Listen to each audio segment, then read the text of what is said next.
man bitching about birds is like your final Pokemon film. As far as you'll know. Excellent. Excellent, Jeremy! How is everybody? Hey, guess what? We've reached the part of the show where we have a featured performer. Let's hear it.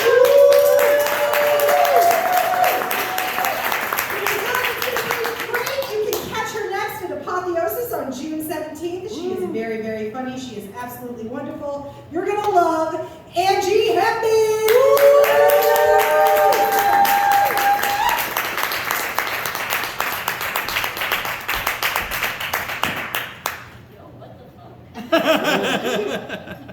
When Corey introduced me earlier, I heard somebody go, "Who?" Fucking me.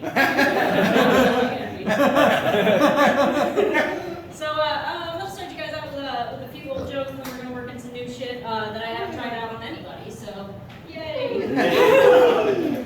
So I used to tell people I had a really bad memory, but I'm not sure that's really the case. I think my brain just has a really weird way of deciding what's important information to hold on to and what isn't.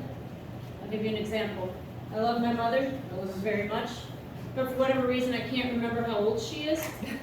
I told people she was 39 for years, and it got to the point that people were like, I don't think that math has. You're in college. I don't know. But what I do know, and can remember with relative ease and clarity, is Rosie O'Donnell introducing Savage Garden at the 1997 Nickelodeon Kids' Choice Awards. She's sitting in the crowd, she's surrounded by a group of children who are all wearing balloon hats, and she shouts, "Chicken Cherry Cola!" right before I Want You starts to play. It's a poor memory. I told my friend that joke the other day, and God love him, he was trying to be helpful. And he was like, "Hey man, are you sure you want to use the exact date in that joke? Like, I know women don't always want to, share their age. You kind of date yourself. Are you sure you want to date yourself?" And I know he was trying to be helpful, but I couldn't let that slide. So I was like, of course I want to date myself. I'm fantastic. And then he came back with, well, we dated, so I know that's not entirely true. And I had forgotten about that. Turns out a list of lovers doesn't make the old Rolodex either. Not alone, Mom.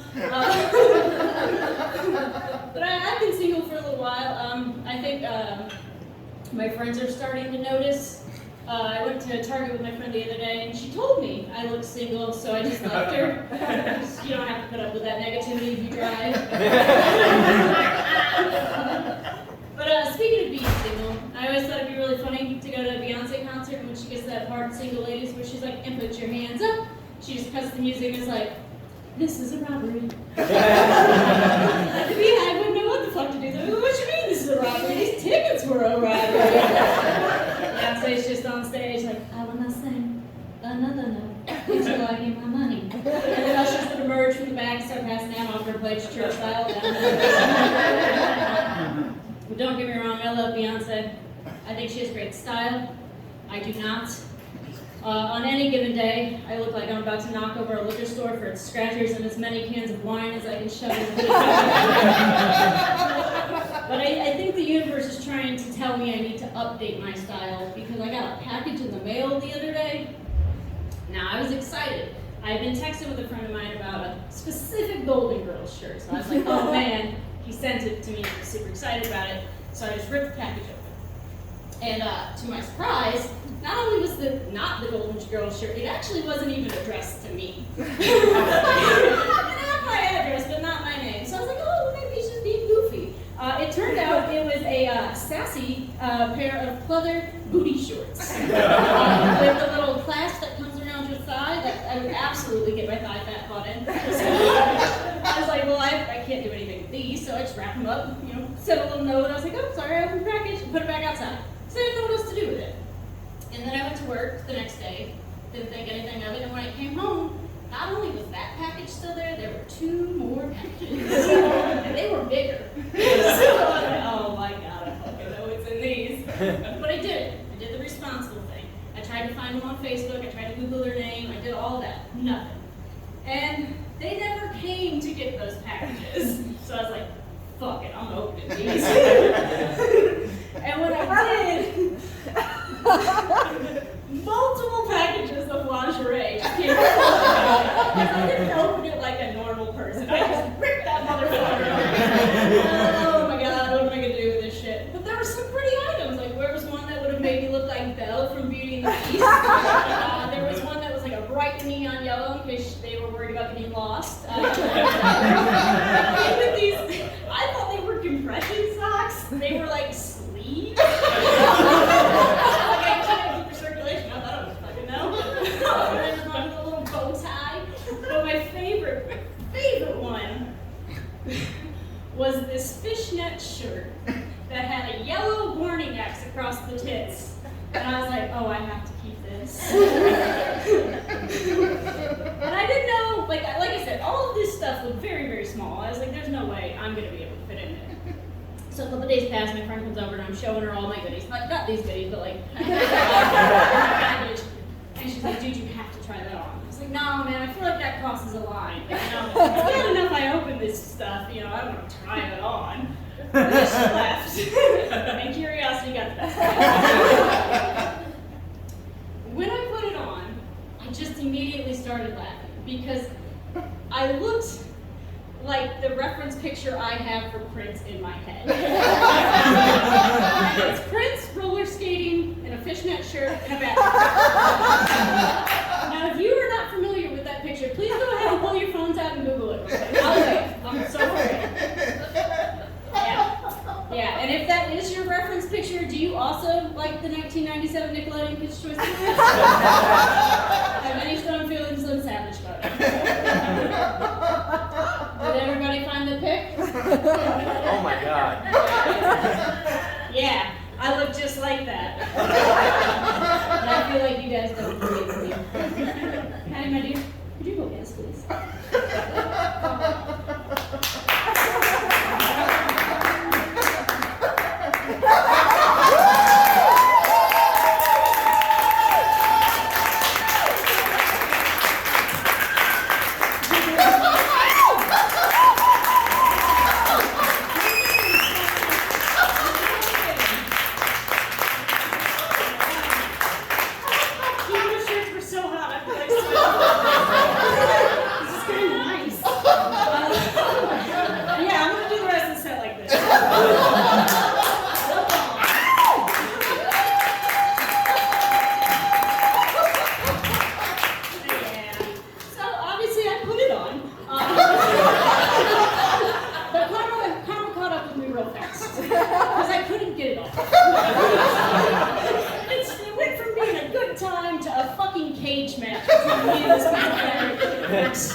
But I also don't like it for other reasons. I like buying weed the old way. I just hit up my dude, he put it in a Ziploc bag for me, exchanged money and whatnot, and that was it. It's a very simple process. Now if I want weed, I have to get in my car, and I have to go to the store, and then I gotta wait in line. And then I gotta pick out my own weed from an iPad, and there's just too many fucking choices.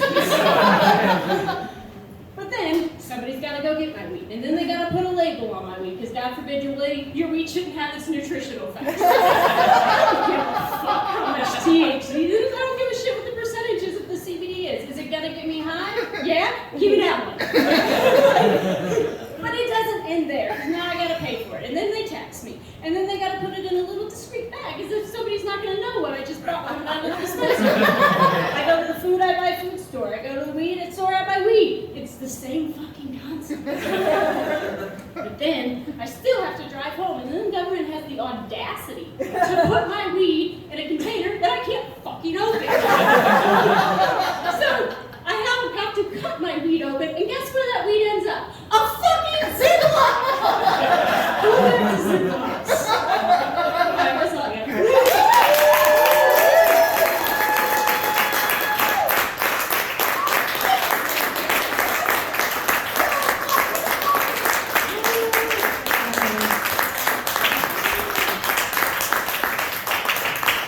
I used to buy weed from a guy with an albino python and a mullet that matched it. The government has taken that from me. Angie, happy everybody! Woo! Style icon. All right. Our next comic, very funny guy. You're absolutely gonna love him. Please put those hands together for Sam Catentaro.